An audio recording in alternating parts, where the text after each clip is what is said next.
예, 그 다음에 이제 지금부터는 환경윤리를 좀 말씀드리려고 해요. 윤리가 밥 먹여주냐? 이런 얘기 많이 듣잖아요.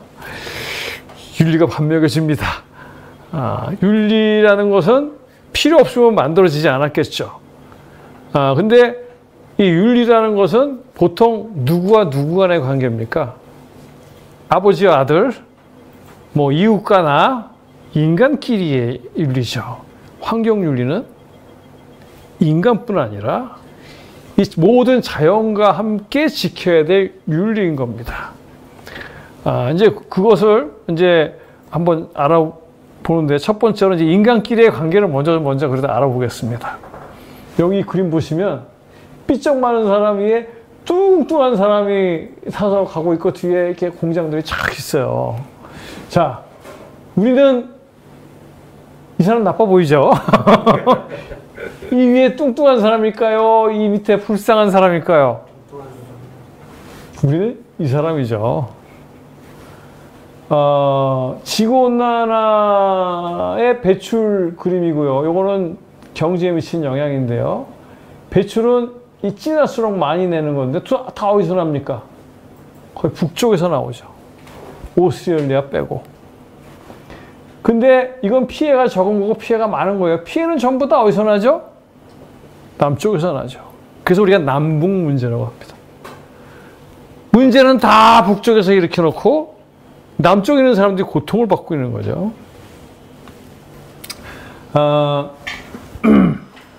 고다음 그래프를 한번 보시면은 요게 이제 요 까만 게 여기 1%의 사람들이 만들어내는 이산화탄소예요.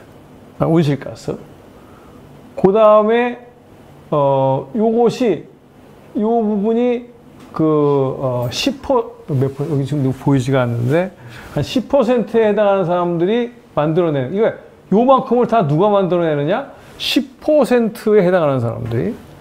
그 다음에 이제 인구의 40%가 한 40% 만들어내고요. 빈곤층 50%는 7%밖에 안 만들어요. 그래서 우리가 1.5도에 넘어가지 않으려면 이만큼의 여유가 있는데 이 사람이 아무리 반성해봤자 소용이 없어요. 누가 반성해야 됩니까? 10%가 반성을. 이 사람들이 반성하지 않으면 금방 채워지는 거죠. 그래서 우리가 지금 고통받는 사람들을 보면서 저 사람들을 도와줘야 되겠다고만이 아니에요. 우리가 살고 싶으면 저 사람들의 고통을 심각하게 받아들여줘야 된다. 그 고통이 곧 누구의 고통이 될 거냐? 나의 고통이 되니까. 그걸 거울로 봐야지 그 사람들은 당하고 우리는 괜찮을 거라는 착각을 하면 안 되는 거죠. 그래서 우리가 이러한 아주 불공정한 일, 우리가 언제 그런 적 없잖아요. 그래서 제가 가끔 그런 얘기를 들어요. 우리가 핸드폰 보는 거 나쁜 일 하려고 보는 거 아니잖아요. 근데 핸드폰을 우리가 다 같이 보고 있으면 무슨 일이 일어나죠? 이게 데이터 센터로 가죠. 데이터 센터에서 엄청난 데이터를 돌려야 되잖아요. 그럼 거기서 엄청난 열이 나죠. 이걸 시켜야 되잖아요. 그 에너지가 어마어마하다는 겁니다. 그러니까 우리는 아무 생각 없이 그냥 재미로 봤어. 근데 얘가 아프리카에서는 누군가 죽을 수도 있는 거예요. 물을 못 먹을 수도 있는 거예요. 동물이 죽을 수도 있는 거예요. 우리가 그런 생각을 해본 적 없잖아요. 그러니까 사실 우리가 우리의 행동과 우리의 행동의 결과를 연결시키지 못하고 있어요. 이런 교육을 우리가 해준 적이 없잖아요. 그냥 네 건강이 나쁘니까 보지 마. 이렇게만 얘기하지. 네가 무심코 하는 행동에 우리의 위기가 올 뿐 아니라 엄청난 고통을 받는 사람과 동물들이 생긴다라는 얘기는 안 해주잖아요. 그럼 그런 얘기를 이제 아이들한테 해줘야 된다. 그것이 비단 핸드폰뿐이겠습니까? 내가 옛날에 미국에 갔을 때 정말 기가 막힌 게 여름에 에어컨 막 틀고 긴 소매 입고 겨울에 히터 막, 겨울에 히터 막 틀어놓고 짧은 소매 있고. 그 사람들이 미쳤나 그랬어요. 가게에 불을 다 켜놓고 가. 정말 미쳤어. 그리고 수돗물에요. 이 수도에, 개수대에 이 뚜껑을 안 닫어. 다 틀어놓고 세수하고 막 하고 해서 그때 그 미국에 가서 받은 충격이 이 사람들은 미쳤어. 그런데 그게 우리 모습이 돼 있더라고요. 우리만의 모습일까요? 동남아시아도 그럴 거고 중국도 그럴 거고 앞으로 인도도 그럴 거예요. 그게 우리한테 허용이 될까요? 허용되지 않죠. 그래서 사실은 기후정의라는 것은 불쌍한 사람만을 위한 게 아니라 나를 위한 거다라는 것들을 우리가 좀 알아야 될 것 같아요. 이 툰베리가 그 많은 사람들은 이 그레타 툰베리가 굉장히 그 적극적인 환경운동가라는 건 알고 있지만 이 친구가 환경운동가가 되기 전에 2, 3년 동안 밥을 잘 못 먹고 자기가 하고 싶은 말 외에는 말을 못했어요. 그 이유가 자기는 굉장히 그 지구온난화가 심각한데 모든 정치, 경제, 어른들이 하는 거 보면 전혀 신경을 안 쓴다는 거예요. 그러다 보니까 무슨 생각이 들겠어요? 난 죽었네. 내가 죽을 건데 내가 뭐를 하지? 희망이 없어졌어요. 그러니까 밥도 안 먹히고 말도 안 나오는 거죠. 요즘에 가끔 이런 얘기가 들리더라고요. 그 유치원이나 이런 초등학교 가서 강연을 하면 아이들이 물어본대요. 저 죽어요? 뭐라고 대답해요? 그래, 너 죽어. 그렇게 우리 대답할까요?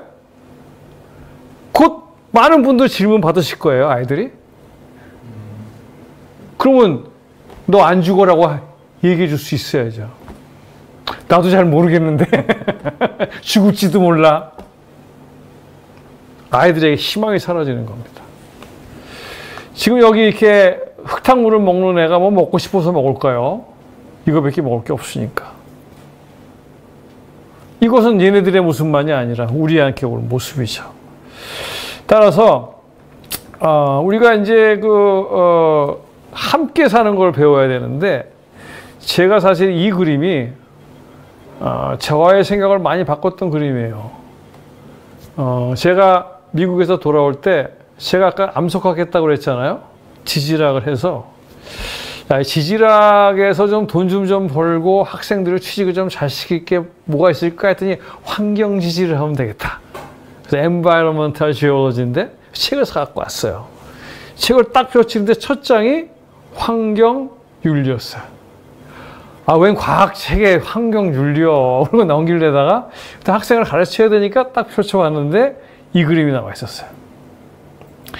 이 그림을 이제 거기서 읽은 거하고 제가 이제 생각한 거랑 좀 합쳐서 좀 설명드리면 그 원시 시대에 왜 혼자 살지 가족을 구성했을까요?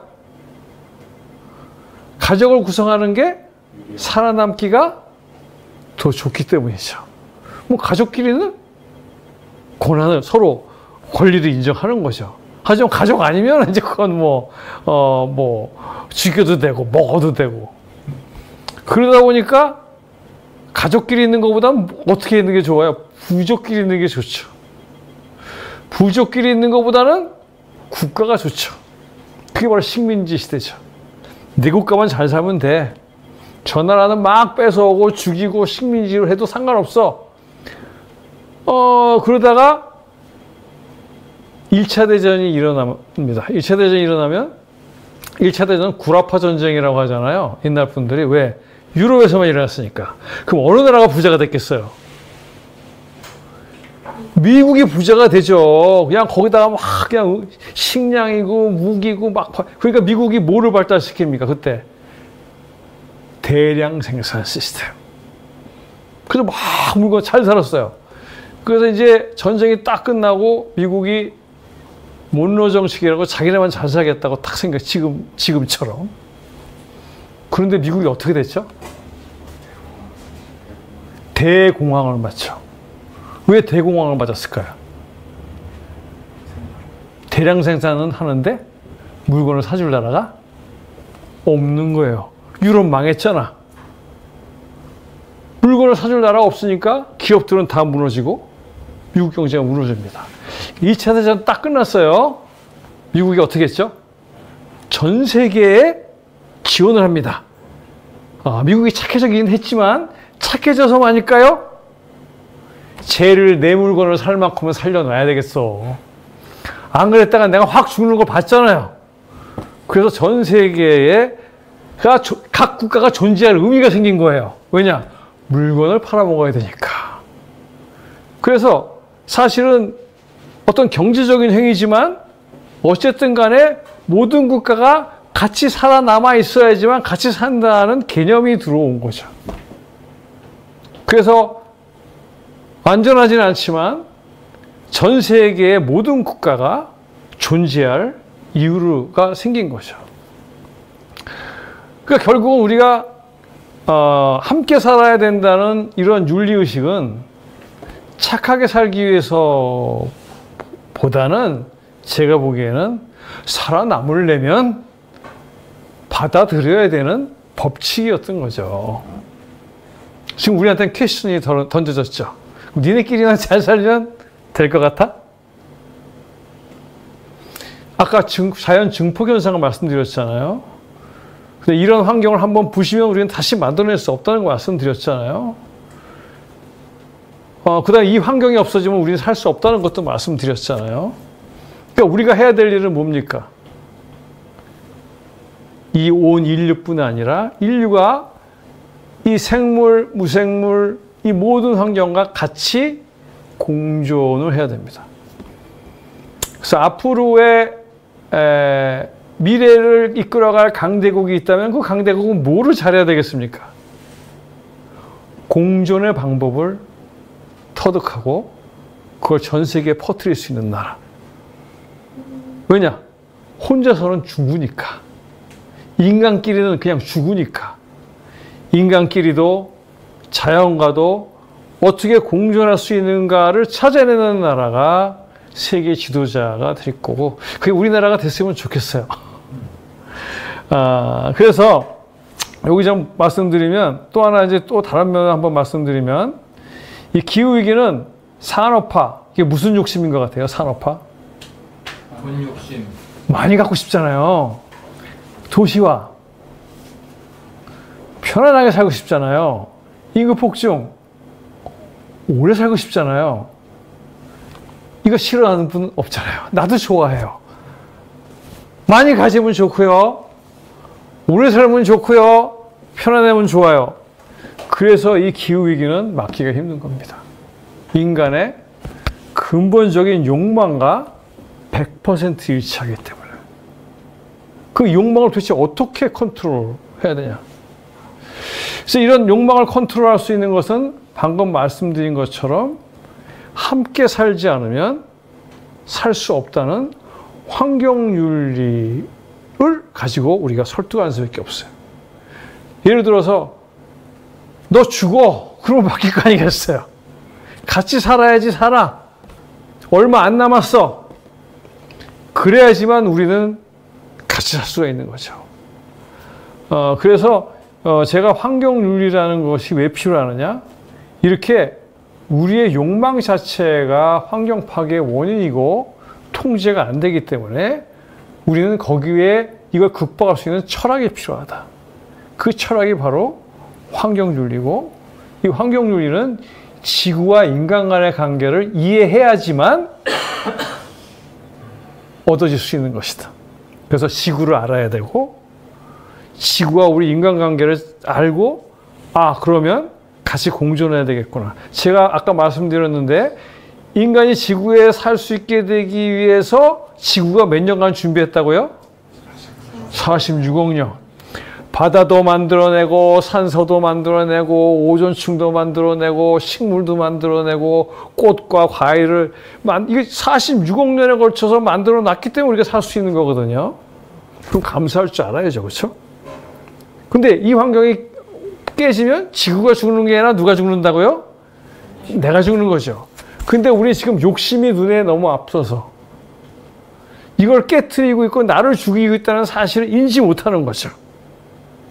너무 이 뭔가 가져야 된다, 더 많이 싸고 싼 거, 좋은 거 이런 거에 너무 집착하다 보니까 우리가 내가 살고 있는 지구와 나의 관계를 잊어버리게 되고 내가 해야 될 일을 잊어버린 것이죠. 이제 우리는 그런 교육들을 환경윤리를 중심으로 해줘야 된다고 이제 생각하는 겁니다.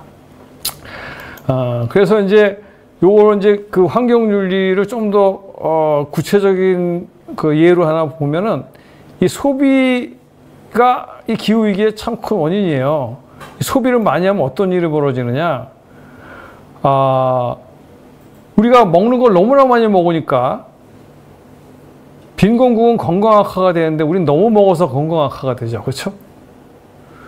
그 다음에 너무나 많은 물건을 만들어내다 보니까 이런 그 자원 공급보다 이 자원 수요가 더 많아서 너무나 많은 사람들이 쓰니까 그 우리나라 같이 쓰면은 지구가 몇 개 이 전 세계 사람들이 우리나라 사람처럼 살려면 지구가 몇 개 필요하다고 얘기하는지 아세요? 3과 3분의 1개가 있어야 된답니다. 그러니까 중국과 인도가 우리나라처럼 사는 날이 올 수 있을까요? 없을까요? 없어요. 25억이 그렇게 그 자원이 지구에 없어요. 그래서 너무나 수요가 많으면 결국은 자원과 식량 위기가 올 수밖에 없다. 그 다음에 너무나 소비를 많이 시키면 지출이 많아지니까 중산층이 파괴가 되고 빈부격차가 증가한다. 그럼 어떤 일이 벌어지느냐? 중산층이 파괴되니까 누가 망해요? 대기업이 망해야죠. 물건을 사줄 데가 없는데. 자, 그 다음에 이 후진국이 망했어요. 그럼 누가 망해요? 선진국이 망해야죠. 더 이상 물건을 팔 데가 없잖아요. 그러니까 후진국이 망하면 중산층이 붕괴가 되면 그 다음은 대기업, 선진국이죠. 따라서 이러한 변화를 우리가 겪게 될 걸로 예상되고요.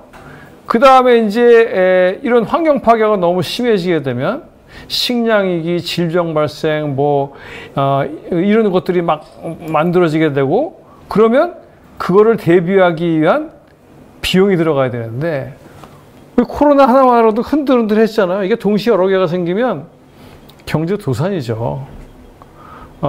그렇게 되면 전 세계가 환경 파괴뿐만이 아니라 경제 사회 붕괴가 먼저 올 거다. 아까 제가 말씀드렸잖아요. 2015년이 넘어가서 희망이 없어지고 이러한 그 비용이 너무나 많이 들어가고 사회의 시스템, 중산층이 무너진다거나 그 빈곤 국가가 다 망해감으로써 전 세계에 이 파급 효과가 일어나면 사실은 우리가 염려하는 4도 올라가서 지구가 크게 우리를 위협하기 전에 우리는 경제 사회적으로 위협을 받을 것이고 이러한 위기는 환경 파괴를 더 급속하게 일으키는 인간의 활동을 유발할 거다.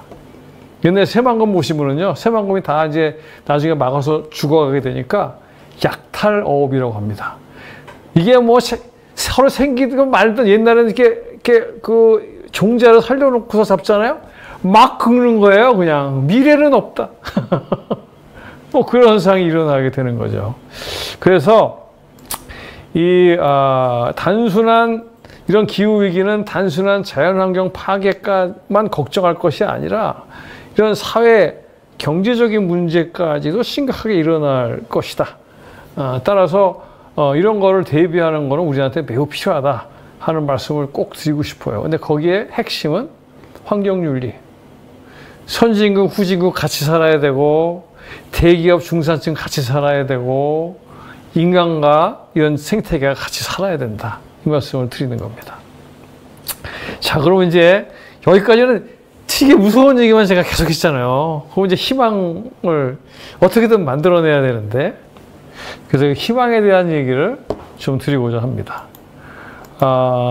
여기 보시면 이게 IPCC 보고서인데 만약에 우리가 이렇게 지속 가능한 시스템을 유지한다면 우리가 이렇게 대기 중에 산소를 떨어뜨릴 수 있대요. 그러니까 우리가 할 수 있다면, 할 수 있는 건 누구한테 걸렸습니까? 우리한테 달려있죠. 근데 우리 지금 잘 하려고 안 하죠. 그래서 그거를 이 사람들의 생각을 좀 바꿔줘야 되는데, 그건 좀 뒤에 제가 말씀드리도록 하고요. 하여튼, 우리가 할 수는 있대요. 모델링을 해보면. 두 번째로는, 여기 많은 분들이 알고 계시지만 태양광 가격이 막 떨어지고 있잖아요. 그러니까 새로운, 이 태양광이 많이 만들어져서, 그 다음에 이따 또 보여드리겠지만, 요 윗부분은 이 태양광에서 만들어지는 직장이고, 요 아래는 화석연료에서 만들어진 직장인데, 태양광에서 만들어진, 그러니까 재생에너지로 만들어진 직장이 훨씬 많잖아요. 그러니까 재생에너지로 기후위기도 막고, 돈도 벌고, 직장도 많이 만들어지. 이거는 아까 말씀드린 것처럼 기후위기를 막으려는 사람뿐 아니라 돈을 벌려는 사람, 지역을 살리고 싶은 사람, 다 경제를 살리고 다 포함되기 때문에 이런 새로운 기술을 적극적으로 받아들이면 우리에게 희망이 있다. 그다음에 세 번째로는 전 세계적으로 이미 이런 국제 대회를, 기후 관련된 대회를 하고 있잖아요. 그래서 우리는 1.5도를 넘기지 마라, 1.5도나 2도를 넘기면 안 된다라는 어떤 결정들을 하고 있는데, 이 사람들이 결정을 했는데 실행력이 없잖아요. 실행력이 없을 수밖에 없어요. 왜냐하면 아까 말씀드렸지만 이분들 다 선거로 뽑힌 사람들이잖아요. 돌아가서 내가 기후위기를 막기 위해서 경제발전을 포기하고 왔어요. 그러면 그 사람 다음에 될까요? 안 될까요? 안 되죠. 그래서 우리가 선거를 잘해야 된다는 거죠. 그런데 우리에게는 초이스가 기후위기를 막을 것이냐, 경제발전을 할 것이냐, 이 두 개의 초이스만 있는 게 아니잖아요. 방금 이렇게 새로운 기술을 이용해서 경제발전도 하면서 기후위기 막을 방법도 있잖아요. 그럼 우리는 이제부터 적극적으로 정치인들에게 요청을 해야 되는 거죠. 그 사람들이 제안한 것을 가지고 투표하는 것만이 아니라 이제는 기후위기도 막고 경제도 살릴 수 있는 정책을 갖고 와라. 난 그런 사람한테 표를 줄게 하는 적극적인 행위를 우리가 해야 된다는 겁니다. 그래서 정치인들이 바뀌게 하고, 그렇게 바뀐 정치인들은 이 회담에 가서 합의할 수 있겠죠. 따라서 지금 저희는 이런 희망의 요소들은 다 가지고 있어요. 이 희망의 요소를 어떻게 현실화시킬 것인가가 저희의 이제 목표인데, 이분들한테 제일 설득해야 할 수 있는 게 바로 기후위기 대응은 경제발전을 저해하는 게 아니다라는 것을 가르쳐 드리는 게 중요해요. 왜냐하면 지금은 기후위기 대응과 경제발전은 서로 반대되는 거라고들 생각하고 계시잖아요. 그래서 지금 보면 앞으로는 전기자동차, 대용량 데이터 이러다 보면 전기를 어마어마하게 많이 쓰겠죠. 근데 우리나라의 전기는 지금 대부분 뭘로 만들어지냐면 40%가 석탄이에요. 그 다음에 가스가 20%, 60%가 화석연료. 이런 나라는 몇 개 없습니다. 인도네시아, 한국, 일본이 좀 그러나 하여튼 거의 없어요. 그러다 보니까 어떤 문제가 생기시냐면 기후위기가 심각해지면 화석연료로 통제할 텐데 전기가 없어지는 거예요. 그럼 전기가 없어지면 이 사회가 완전히 혼란에 빠지게 되죠.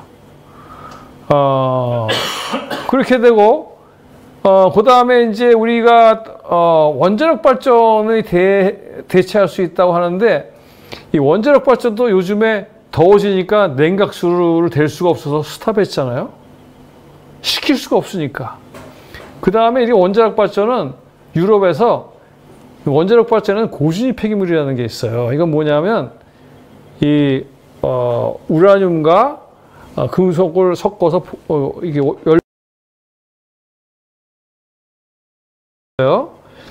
그러다 보면 중성자가 너무 많아지면 우라늄이 있어도 경제성이 없어서 그냥 뺍니다. 빼는데 그걸 옆에 딱 세워놓고 옆에 서 있으면 30초 내에 직사하는 정도로 이 방사능이 나와요.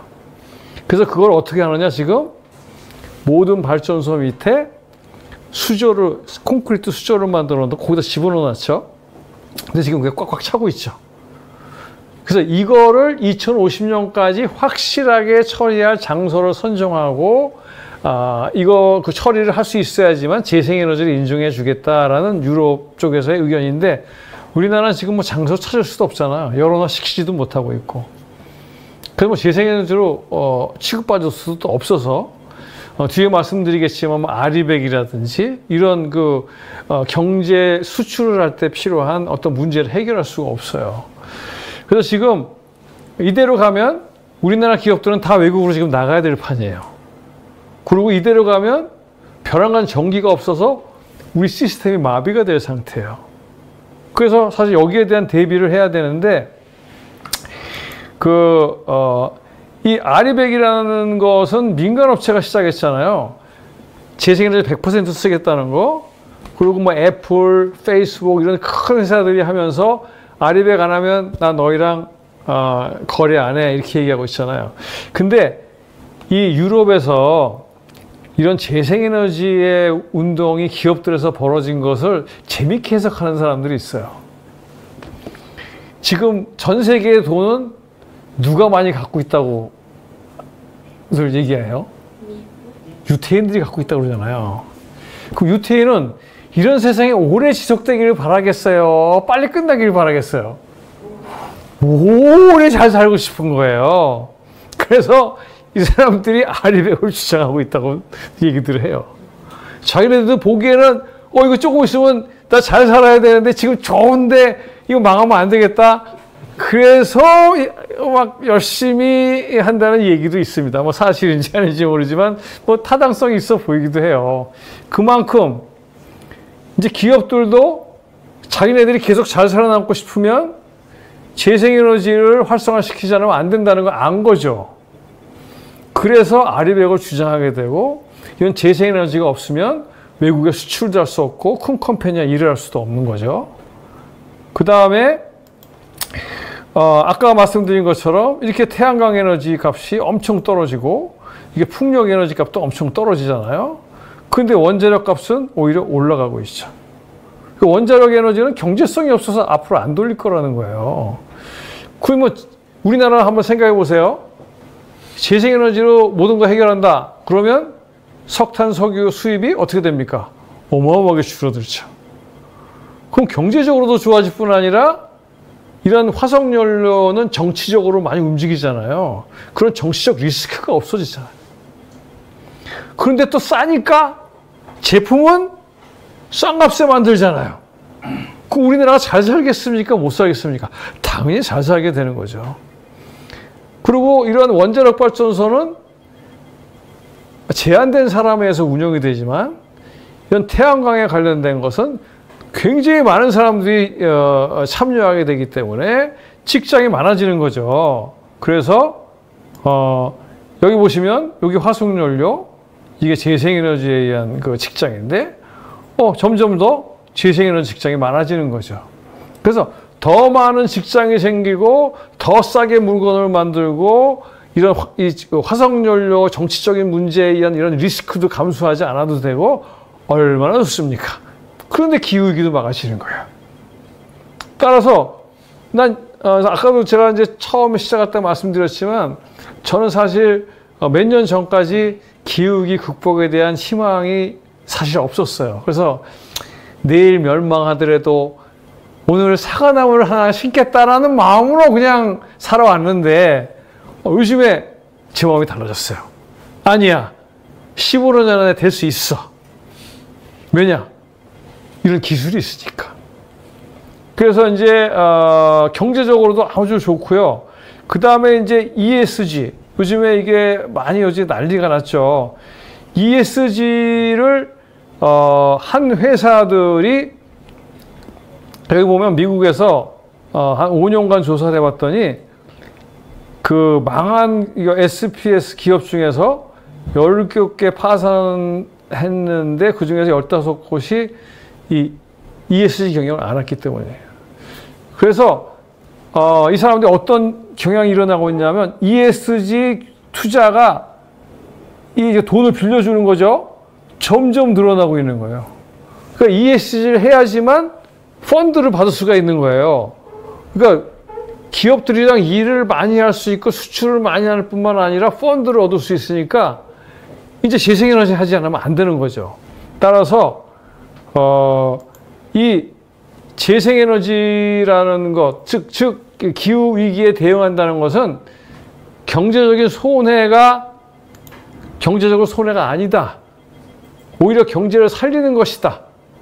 하는 것들을 많은 분들이 알면 적극적으로 참여하게 될 것이다 라는 거예요. 아까 두 번째, 기술의 활성화와 정치인들에 대한 압박을 강하게 하게 될 것이다. 제가 이제 새만금 말씀을 좀 드린다고 아까 설명하셔서 잠깐 말씀을 드리면, 이게 지금 새만금인데요. 여기 허옇게 보이는 데가 이 갯벌이 많았던 낮은 곳이에요. 그 다음에 이 바깥에는 외해역인데, 이 낮은 지역이 햇빛도 들어오고 또 영양분이 육지에서 나갑니다. 그러다 보니까 여기에 어류나 어패류들이 엄청나게 산란을 하죠. 근데 지금 얘네들이 여기서 싹 다 죽었죠. 그러니까 바깥에 전라북도 바깥이 어떻게 되겠어요? 산란을 못했는데, 고기가 없는데, 어패류가 없는데 어떻게 하겠어요? 바깥에 어업이 다 죽습니다. 또 하나는 영양분이 나가야 돼요. 그러니까 질소하고 이는 우린 녹조도 일으키고 적조도 일으키고 이거 참 나쁜 걸로 생각하는데, 이게 없으면 다 죽잖아요. 생명체의 근원이에요. 그런데 이 질소하고 인이 다 갇혀서 쓰레기가 되고 밖으로 못 나가니까 밖에 생명체들이 또 못 사는 거예요. 한편에서는 쓰레기가 되고 한편에서는 먹이가 없어서 죽고. 그리고 또 여기 또 물이 해류가 약해지니까 퇴적물들이 쌓이면서 물 바깥에 그러니까 이게 물속에 들어왔다 나왔다 해야지 이 어패류들을 키울 수가 있는데, 이게 물 바깥에 한창 나와 있으니까 어패류를 키울 수가 없어요. 그래서 그 피해가 가까운 새만금 근처에서부터 저 밑에 전라북도 남쪽인 고창까지 지금 다 퍼졌어요. 그래서 100억을 들여서 종패를 깔았는데 거의 다 죽는 거예요. 몇십억씩 손해를 보는. 그래서 저희가 이 새만금 운동을 할 때, 사실 새만금 운동은 찬반의 갈등이라고만 여러분들이 알고 계시지만, 사실 새만금은 최초로 대안을 제시한 환경운동이었어요. 대안을 제시했고 계속해서 저희는 대안을 제시해 왔어요. 그런데 우리가 분명히 더 좋은 대안을 제시했음에도 불구하고 2003년도에 졌어요. 재판에서는 한번 이겼죠. 그런데 그러고 나서 이제 2018년도에서 2020년까지 또 제2차 이제 그 운동을 벌였는데, 그때 제가 참여를 해서 2003년 5년도에 그 뼈저린 제 생각이 뭐였냐면, 일반인들이 관심을 안 가지면 이길 수가 없다. 아무리 옳아도 아무리 좋아도 이길 수가 없다. 그럼 일반인들의 관심을 어떻게 가져야 될 것이냐? 그랬더니 피해더라고요.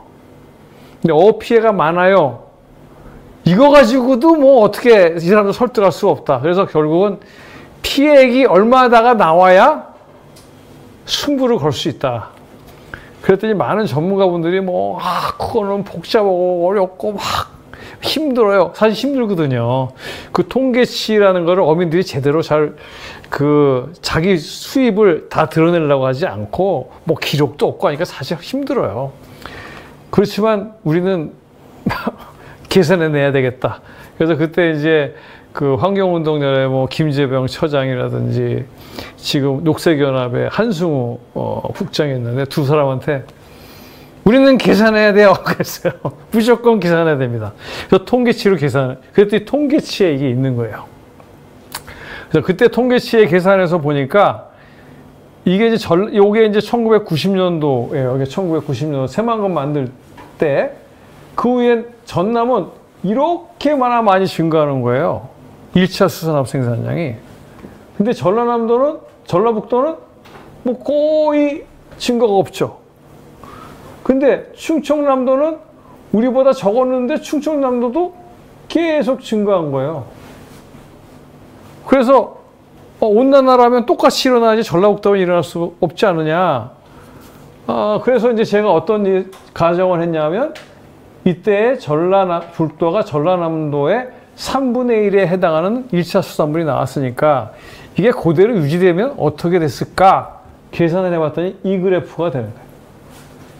그래서 이 그래프에서 현재를 빼봤더니 얼마 피해가 개선됐냐면 10조가 나왔어요. 10조. 근데 투자액은 15조예요. 근데 이거는 1차 수산업 피해량이기 때문에 2, 3차를 고려하면 15에서 20, 18조예요. 18조를 날린 거예요. 15조를 넣고. 근데 지금 문제는 뭐냐면 그 피해액이 점점점 요게 이제 요 선이 그 차이가 나는 거거든요. 그 피해가 점점점 커져서 이제는 매년 7천억. 2차, 3차를 포함하면 1조 3천억. 전라북도 예산이 9조. 많이 늘어난 게. 그러니까 이 지역이 잘 살 수가 없는 거예요.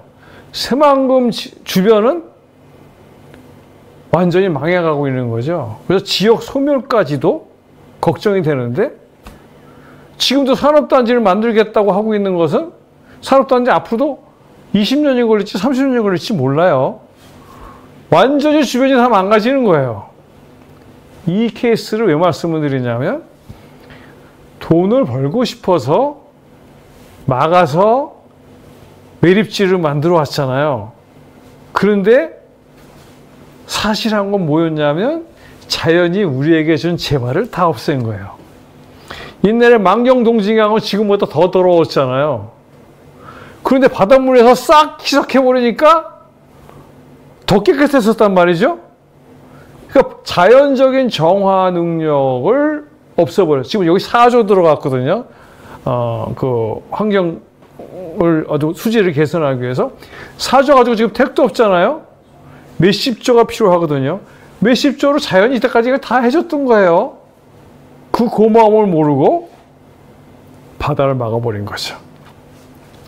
그 다음에 이 육지에서 내려간 질서하고 인이 엄청난 어패류를 만들어서 전라북도에 이익을 줬던 거죠. 그때 그때 일하시던 할머니나 아주머니들이 그렇게 얘기해요. 밖에 나가서 호미르만 긁어서 아이들을 대학을 다 보낸 거예요. 얼마나 풍부했는지 아시겠죠? 그래서 지금 EX보다 더 큰 거예요, 사실은 피해가. 이거 보고가 다 안 된 거예요. 그 피해는 말할 수도 없어요. 그러니까 전라북도에 공장이 안 들어와서만 망한 게 아니라 이 자연이 준 어마어마한 선물을 다 파괴했기 때문에. 그래서 저는 이렇게 말씀드리고 싶어요. 환경은 돈이다. 점점 더 돈이 돼가고 있다. 그래서 환경을 파괴해서 돈을 벌겠다는 생각은 하지 마시라. 환경이 주고 있는 재화를 잘 활용하는 게 훨씬 경제적이고 잘 살 수 있는 길이다. 그래서 저희가 요즘에는 이거를 다 부실 수는 없으니까 조력발전을 제안하고 있어요.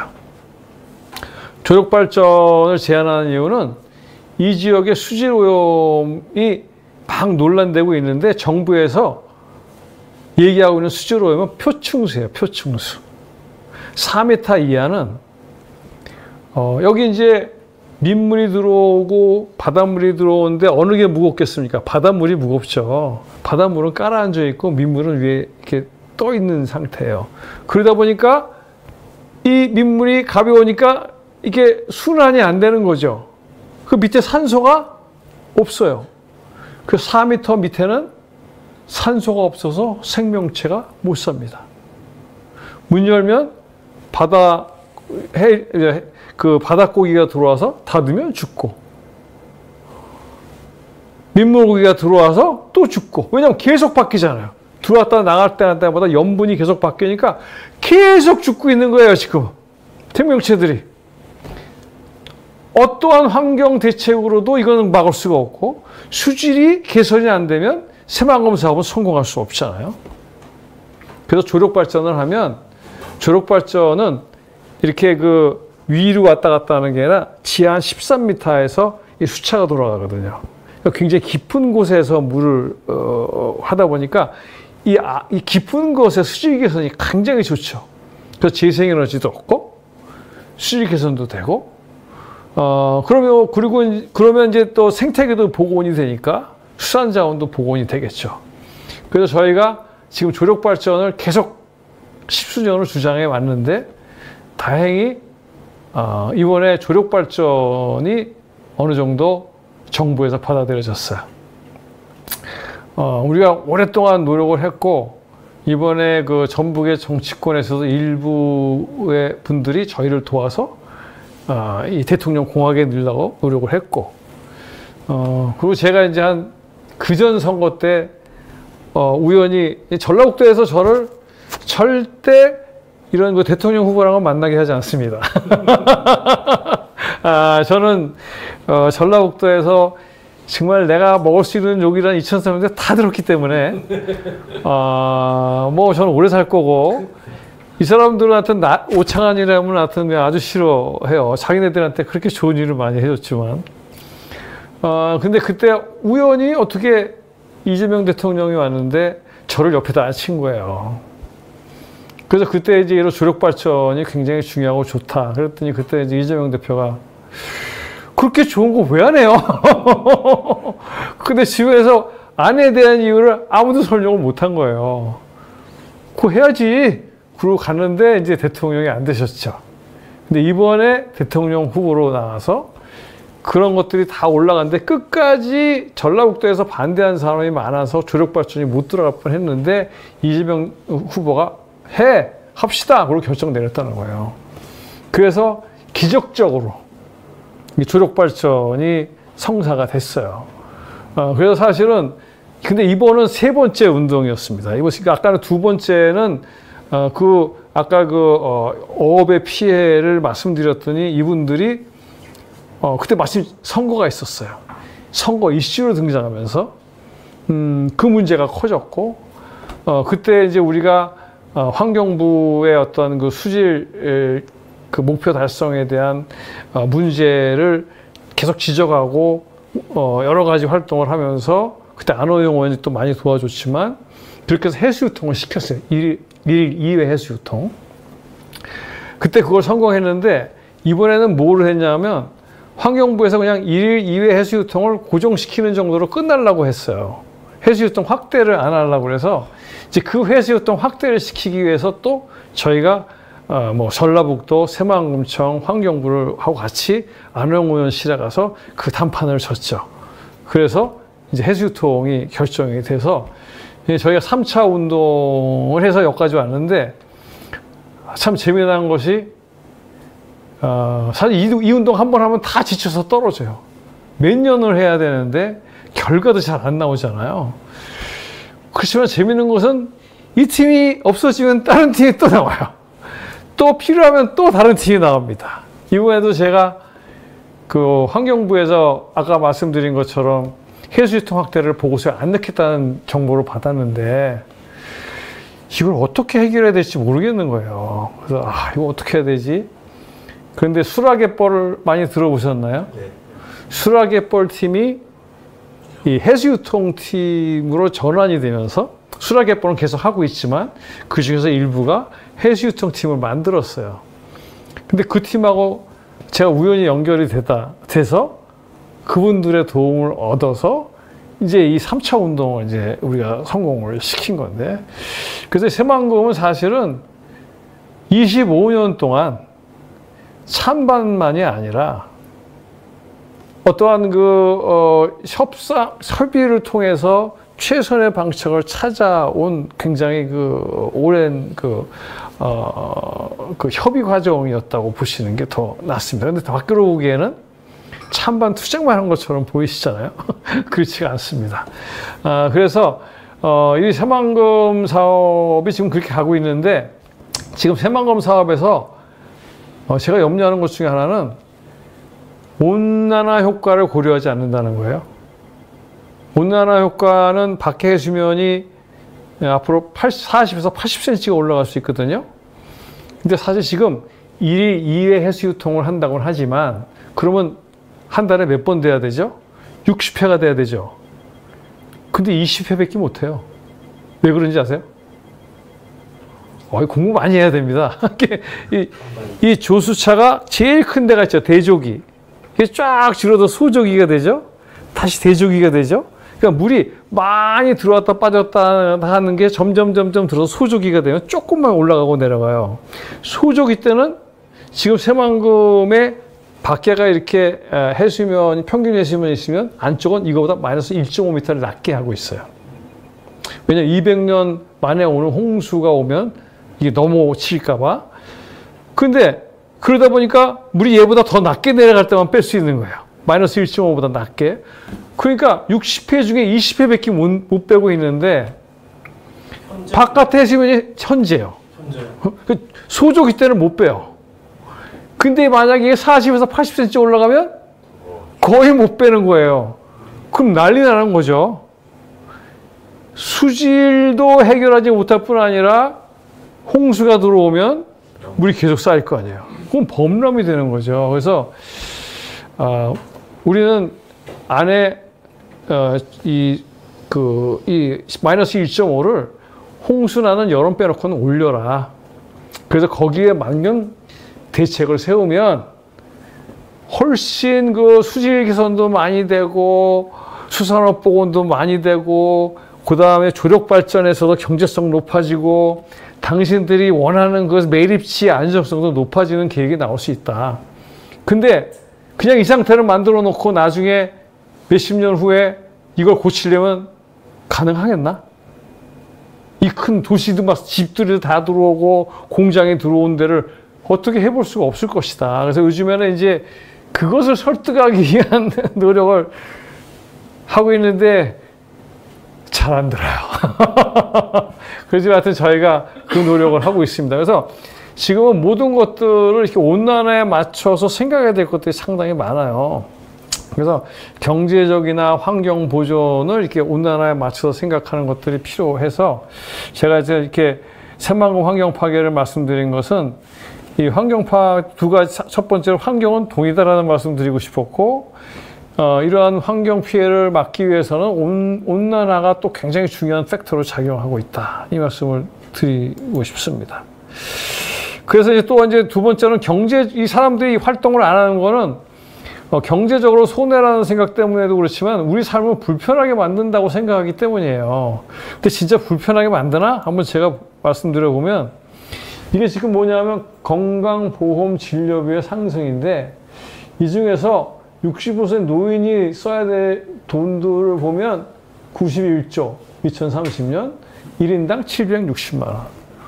이거를 국가에서 내줄 수가 없을 것 같아요. 그러니까 너무나 이게 사람들이 점점 그 건강이 나빠지면 국가에 어마어마한 부담으로 온다는 거죠. 그러면 우리가 채식하고 좀 대중교통하고 걸어다니면 우리가 건강해지겠습니까? 안 건강해지겠습니까? 건강해지면 들어가는 돈이 국가도 줄어들고 나도 줄어들잖아요. 나중에 나이 먹어서 아픈 것처럼 서러운 게 어디 있겠어요. 그러니까 이거 다 개인한테 엄청나게 좋다. 연금을 드는 거고 건강하게 노후를 사는 거다. 절대 손해보는 게 아니다. 그 다음에 로컬 푸드를 하게 되면 많은 분들은 건강한 좋은 음식을 먹을 수 있는 거, 신선한 음식을 먹을 수 있는 거 이렇게만 생각을 하시죠. 좀 더 생각하시는 분은 로컬 지역에서 음식물을 먹다 보니까 먼 데서 안 와서 비행기나 이런 것이 덜 쓰게 되니까 세계 기후온난화를 막을 것이다. 이런 생각을 하시는데 농부를 보호한다는 생각은 아무도 안 하세요. 로컬 푸드가 없어지면 누가 죽습니까? 농부들이 없어져요. 그럼 나중에 식량위기가 오면 누가 농사를 짓습니까? 농부를 저희는 보호해야 되는 거예요. 로컬 푸드로 농부를 보호하고 그러면서 미래를 준비해야 되고 뭐 세계적으로도 뭐 기후위기를 막는 데 공헌하지만 지역적으로도 식량위기에 대한 대책을 세울 수 있게 되는 거죠. 그리고 외부로 돈이 빠져나가지 않으니까 지역에 직장도 생기고 지역에 어떤 그 우리가 건강한 음식도 줄 수가 있고. 그래서 이 로컬 푸드라는 것은 우리한테 너무나 좋은 점들이 많으니 뭐 이런 거 해서 나쁠 게 뭐가 있을까? 그래서 기후변화 대응은 전 세계적으로 기후변화를 완화시키는 게 있지만 기후변화 적응이라는 게 있습니다. 아까 제가 1.5도를 넘기지 않아야 된다고 말씀드렸죠? 그럼 2050년까지 탄소 배출량과 소모량을 똑같이 맞춰야 된다. 그래서 탄소 증가를 줄여야 된다. 자, 그러면 1.5도 올라갔잖아요. 그럼 지금보다 상황이 좋겠습니까? 나쁘겠습니까? 1.5도 넘어가는 걸 막았어요. 1.5도까지는 갔다는 얘기 아니에요. 그럼 지금보다 상황이 좋아질까요? 나빠질까요? 지금 몇 도 증가했어요? 1도. 앞으로 0.5도 더 올라가는 거예요. 우리가 아주 잘 막아도 0.5도 올라가는 거예요. 그럼 지금보다 훨씬 몇 배 해당하는 기후위기와 질병과 식량 문제가 발생하겠죠. 그건 감당해야 된다는 거예요. 막아도. 그런데 이런 식량 위기나 아까 재생에너지로 에너지 위기를 잘 디펜스한 지역은 그 고통에서 훨씬 자유롭다는 거죠. 그러니까 단순한 기후위기만 막는 게 아니라 우리 고통을 엄청나게 줄이는 거예요. 그 다음에 전기 없어 보세요. 얼마나 불편하겠어요? 이 사회 시스템이 붕괴될 수도 있는 거잖아요. 우리가 편안하게 살 수 있는 거예요. 그래서 이거는 우리 사회를 안정하게 만들고 성장하기 위해서 꼭 필요한 거죠. 근데 이게 뭐가 불편하다, 이거 뭐 하지 말아야 되는 이유가 뭐냐는 것이죠. 그래서 저희가 조금만 좀 앞을 보고 생각하면 국가 정책이 돼야 되는 것이에요, 이것이. 국가 정책이. 그래서 이제 여기까지가, 우리가 이제 희망이 있다는 걸 말씀드린 거예요. 우리가 하는 행위는 기후위기만 막는 게 아니라 돈도 많이 버는 거다. 또 기후위기만 막는 게 아니라 어차피 다가올 1.5도 세상에 먹을 거 없고 이렇게 에너지, 전기가 없어 힘든 세상을 우리가 어떻게 막아볼 수가 있다. 그 다음에 나 건강하게 나이 먹어서도 편안히 살고 나라에서 경제적인 부담을 줄여줌으로써 국가 경제가 건전해질 수 있다. 그러니까 우리 해야 된다. 우리는 이때까지는 기후위기가 나면 환경 파괴가 되니까 우리 하지 말아야 돼. 이렇게 단순하게 얘기하지는 말아야 되겠다. 돈도 되고 노후가 행복하고 그 다음에 앞으로 우리 지역이 성장도 잘하고 잘 살 수 있다. 이렇게 우리가 받아들이게 되면 우리가 아까 제가 IPCC에서 그 모델링 보면 지속 가능한 생활을 하면 이렇게 우리 탄소 중립 이룰 수 있다고 그랬잖아요. 가능해질 수 있다. 그 말씀을 드리는 겁니다. 그래서 얘기가 아주 많이 길어져서 이제 마지막에 이제 마무리로 넘어갑니다. 여기는 행복해지면 기후위기를 극복할 수 있다. 여기 마지막인데 과소비를 하게 되면 수요가 폭증하니까 자원위기가 오겠죠. 그 다음에 과도한 지출하니까 중산층이 파괴되겠죠. 돈 없는 사람들이 많아지니까 빈부차가 극대화되겠죠. 그래서 경제 시스템이 파괴될 거다. 옛날에는 소비를 많이 해야지 경제가 산다고 그랬지만 지금은 그런 세상이 아니죠. 근데 또 돈을 벌어야 되니까 경쟁하느라고 그냥 힘들어 죽겠는데 놀러 갈 시간도 없어요. 그러다 보니까 스트레스 때문에 건강도 나빠지죠. 근데 한편으로는 이게 환경 파괴를 해서 질병을 발생시키고 기후재해 너무 많이 만들고 식량위기 만드는데 이게 결코 행복한 삶이 될 수가 없죠. 근데 우리는 어디 한번 놀러 가는 거 행복한 것처럼 보여주고 맛있는 거 사 먹는 거 행복하게 보여주니까 사실은 그거 한번 할 때마다 나는 하나만 계속 위험해지고 있는 건데 그냥 그 맛있는 거 먹고 놀러 가고 뭐 한 것들이 뭐 좋은 집에 살고 이런 것들이 막 마치 행복인 것처럼 우리를 막 그 텔레비나 뉴스에서 선전을 하고 우린 그걸 못하면 안 되는 것처럼 스트레스를 받고 막 힘들게 살아가잖아요. 근데 사실은 그게 하나하나 쌓이면서 젊은 사람들은 미래가 없잖아요. 돈을 저축한 게 있어야지 미래가 있죠. 그러면서도 또 환경은 환경대로 매우 위험해지고 있는 거죠. 그런데 이런 걸 이상하다고 생각을 하지 않는다는 겁니다, 우리가. 그냥 그렇게 사는 거야. 그 과소비가 행복이라는 착각을 하고, 그다음에 불행을 추구하고 있음을 인지하지 못하고 있는데, 이걸 인지해야 된다. 그럼 이제 어떻게 해야 되겠나? 지금 재생에너지라든지, 이런 그 에너지 소비 30% 줄이는 거 그렇게 어렵지 않아요. 에어컨도 우리가 이렇게 한 번에 확 온도를 내려온 다음에 다시 딱 올리면 계속 유지하게 되면 에어컨 전기 적게 들어가거든요. 올렸다 내렸다 올렸다 내렸다 하면 굉장히 많이 들어가요. 그래서 시원하면서도 전기 덜 쓸 수 있는 방법들이 있거든요. 그러면 에너지 우리가 사실 주변에서 뭐 히터, 뭐 에어컨, 뭐 에너지 줄일 수 있는 데가 상당히 많아요. 그 다음에 우리가 또 재생에너지도 사용할 수 있죠. 그래서 그걸로 한 30%만 줄이면, 참 좋아질 것 같고, 그 재활용이 필요 없는 소비 줄이기. 요즘에 그 테레비에 뭐 물건 사라고 많이 나왔는데 맨날 그러잖아요. 마지막입니다. 30분 남았습니다. 이건 너무 좋습니다. 그리고 또 마트에 가면 물건 이만큼씩 팔면 쌉니다. 막 주잖아요.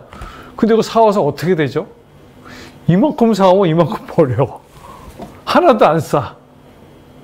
그 다음에 물건을 막 사다가 쟁여놨어. 쓰지도 않는데 볼 때마다 화가 나는데 또 사. 굉장히 괴롭게 살아요, 사람들이. 미니멈 라이프. 매우 행복하대잖아요.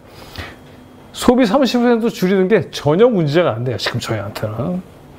그 다음에 자가용 타기 30% 줄이기, 걷기. 이 걸어보시면 굉장히 걸어서 멀리 갈 것 같은데 금방 가더라고요. 걸어보시면.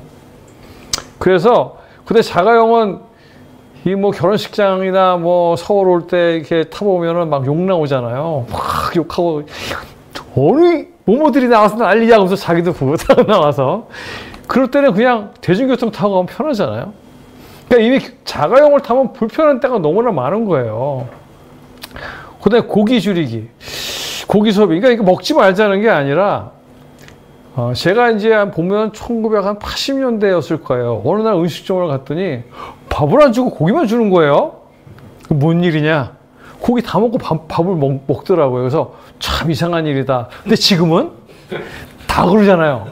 고기를 막 먹고 여러분들 밥 드세요. 그러면 어떤 생각 드세요?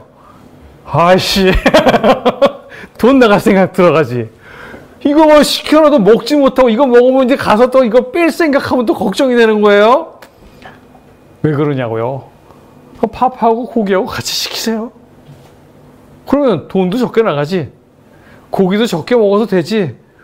그럼 고기, 소고기나 이런 것들이 온난화의 주범 중에 하나잖아요. 자, 그렇게 되면 이런 것들을 하면 일단 30%가 줄어들 거 아니에요. 그러면 수요 폭증이 자원위기가 굉장히 많이 망가질 거고, 그 다음에 일단 30%가 세이브가 되니까 내가 이거 가지고 집을 사던 나중에 뭘 하든 할 수가 미래를 준비할 수 있잖아요. 그리고 중산층이 안 무너지니까 빈부차가 줄어들게 되니까 사실은 경제 상태가 좋아질 거다. 그 다음에 내가 30% 벌던 거에서 한 10%, 15% 덜 벌어도 되잖아요. 그러니까 내가 죽도록 일을 하지 않아도 되고 가족과 아니면 내가 편안하게 릴렉스하고 살 수 있는 시간들이 많아진다는 거죠. 정신 건강이 좋아지고, 그럼 건강, 뭐 그렇게 되면 건강이 당연히 좋아지죠. 그래서 좀 더 여유 시간을 갖고 건강하게 살고, 이게 사실 행복한 거잖아요. 지금은 노는 것도 일이잖아요. 그 돈 벌다가 그냥 어렵게 시간 내서 막 스트레스 받으면서 가서 또 돈 쓰고 와서 다시 돌아와서 또 밀린 일을 하느라고 또 죽겠고, 이게 놀러 갔다 왔는지 아닌지 생각이 잘 헷갈릴 때가 많아요. 그게 아니라 진짜 여유 있게 놀러 갔다 오고, 좀 돈 좀 적게 벌어도 내 먹고 사는데 지장이 없고. 그런데 그렇게 되면 자연스럽게 환경 파괴가 적게 되고 기후위기도 극복된다. 제가 아까 말씀드렸잖아요. 환경 파괴의 위기는 더 많이 갖고 싶고 더 더 편안히 살고 싶고 더 오래 살고 싶고 근데 더 많이 가져봤자 소용이 없어요. 사실 쓰지도 못해요. 더 편해봤자 사실은 건강만 나빠지고 여러 가지로 불편해져요. 더 편한 게. 예를 들어서 내가 좀 걸어 다니지 않고 맨날 차만 타고 다니고 맨날 짓다 먹으면은 어떻게 될 것 같아요? 저 일찍 죽어요. 그러니까 더 편해져도 안 좋고요. 더 많이 가져봤자 그냥 그거 어디 쟁여놓을 데도 없어요. 그러니까 사실은 어떤 피크 포인트를 넘어선 거예요. 더 이상 우리한테 필요하지 않거든요. 그런데 필요하지도 않는 걸 가지고 돈 버느라 스트레스 받을 필요 없다는 거죠. 그래서 필요 없는 거 먹지 말고 쓰지 말고 그러면 모든 것이 해결되면서 나는 행복해질 수 있다. 그래서 저는 이렇게 마지막 말씀을 드리고 싶어요. 인간이 욕심 속에 자신의 행복이라는 것을 상실했기 때문에 무엇이 행복한지 모르기 때문에 불행을 행복으로 알고 있기 때문에 이 기후온난화가 왔다. 따라서 이렇게 여러분들이 행복해지면 기후위기도 극복되고 경기도 좋아지고 너무도 행복해진다. 이 말씀을 드리고 싶고요. 아까 처음에 말씀드린 축복받은 불안. 그러니까 우리가 인류가 멸망할 수 있는 방법은 여러 가지예요. 핵전쟁, AI, 우주인의 침입, 기후변화. 이 모든 우주인 침입 빼고요. 이 모든 것을 해결할 수 있는 것은 함께 사는 거거든요. 함께 살면 이런 문제는 다 해결되는데, 그래서 이 기후위기는 너희들이 함께 살아야 살아남을 수 있음을 잊어버린 것을 알아라 하고 우리에게 얘기해주는 어떠면 기회일 수도 있다는 거죠. 매우 불안하지만 이 모든 사회가 지금 잘못 흘러가고 있는 원인이 무엇인가를 생각할 수 있게 해주는 기회가 될 수가 있다. 그래서 저는 이 기후위기는 우리에게 축복받은 불안이 될 수가 있다. 따라서 기후위기를 좀 우리가 더 좋은 세상을 만들 수 있는 기회로 만들었으면 좋겠고, 그것은 아까 말씀드린 대로 충분히 가능하고 이것을 얼마나 많은 사람들이 공유하고 같이 행동할 수 있느냐, 얼마나 빠르게 이것이 우리에게 남은 숙제인 것 같습니다. 예, 어떻게 긴 시간 들어주셔서 감사하고, 우리가 공묘를 할 것이냐 공생을 할 것이냐, 당연하잖아요. 공생이지. 그래서 함께 공생하는 방법을 잘 찾아가 봤으면 좋겠습니다. 예, 이것으로 마치겠습니다.